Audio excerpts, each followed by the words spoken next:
last speaker, but and before I start talking to you about the work I did with Eitan, I want to share with you a vivid memory I have from my time in Sofia Antipolis. So the thing I want to tell is in 1996, and in that time I was a newlywed, and my wife was coming from the States, and she arrived in France. She didn't know anybody but me.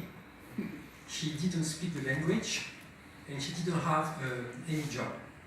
And the first month in France was hard for her. And without giving it any thought, Eitan, he offered her a postdoc for 6 months. And I think this shows one of the traits of Eitan also that has been already mentioned, but I want to speak about this. So it's a good generosity to people around him.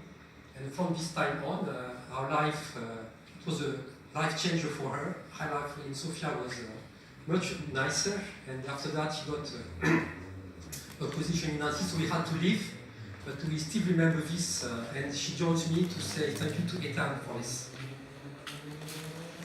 So now I can try to speak about what I did with Eitan, and I will mention the work we have on regularity and optimization.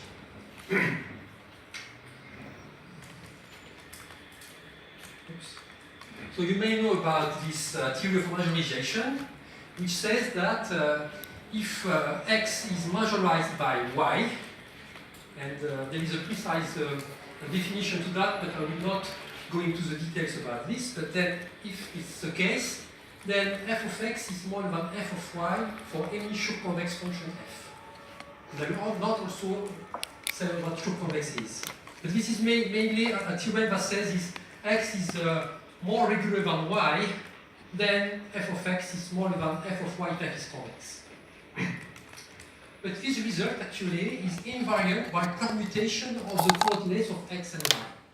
And therefore, this theory of majorization is not adapted if you want to compare sequences and not vectors.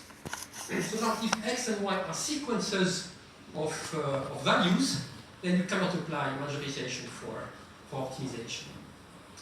So there is a similar version of this result, which compares sequences. So if you have x and y, which are sequences, and if x is more regular than y as a sequence, then f of x is smaller than f of y if f is a multimodular function. Multimodular can also be seen as n convexity sometimes. And this, the first foray in this result is done by Hayek, Bruce Hayek, in the 90s, but with Eitan, actually Bruce Hayek, what he did is he just looked at the minimum of sequences among a constraint set, and with Eitan we generalize this result, and in particular we define what more regular means, and so we had these nice results about comparison of regular sequences. So I want to show you some applications of this in terms of queues. So we have very nice two very simple examples. So about a routing problem and a polling problem. So there are kind of dual problems. So imagine you have some queues here with some arrival rate lambda and service rate mu1 and mu2.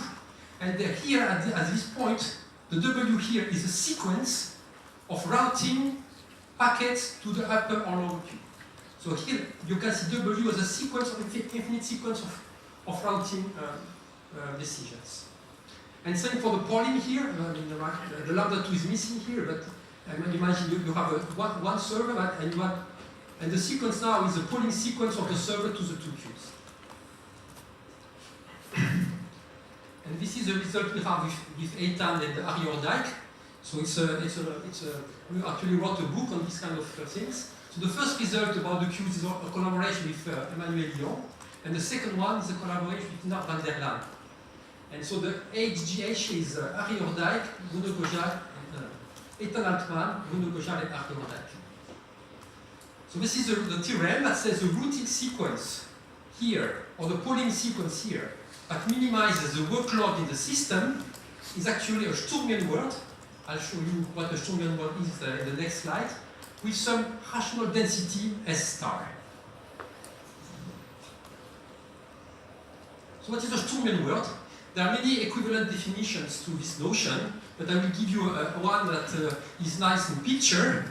So this is how you can define them. So you can define them as billiard sequences. So imagine you have some square billiard, and you label the vertical sides by 0 and the horizontal sides by 1. And you start at some initial point with theta is called intercept. The intersect theta, you start there, and you choose a slope, like S, and then you throw a ball starting from this point in this direction. And the ball will bounce on the walls, and the bouncing of the ball on the walls defines a sequence. So whenever you bounce on the 0 ball, you write a 0. Whenever you bounce on 1 ball, you write a 1. And so the sequence that you get is an infinite one, of course.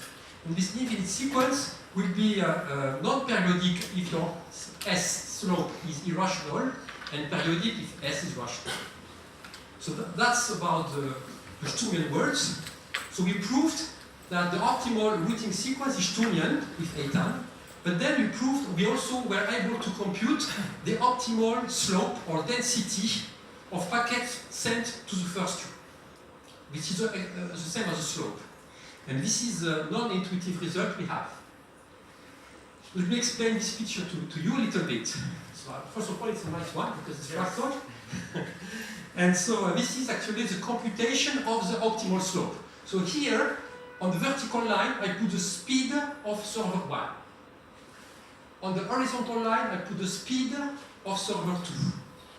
So and I fix lambda equal to 1. The arrival speed of the packets. The rate of the arrival rate is fixed to 1. So of course, when mu1 plus mu2 is smaller than 1, then the system is unstable and you cannot do anything about routing. But as soon as they are larger than 1, then you have some stable routing policies that are optimal. So for example, look at the zone here. The zone here corresponds to all the values of the speeds of the processors for which alpha equals 1/2 is optimal. Meaning that you send the odd packets to the up queue and the even packets to the down queue.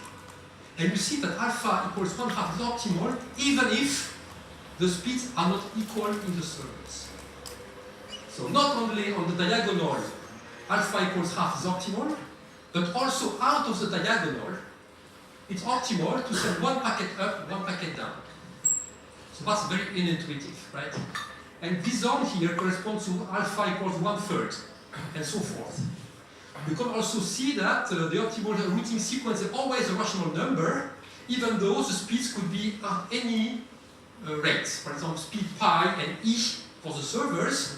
Still, the optimal routing sequence would be a periodic sequence with actually a very small denominator.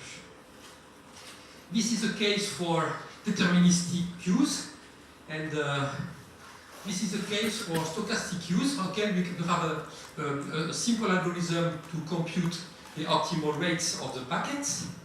And so, for example, here the zone is again the alpha equals 1/2 zone, and you see that it's optimal even though the speeds of the processor are not equal.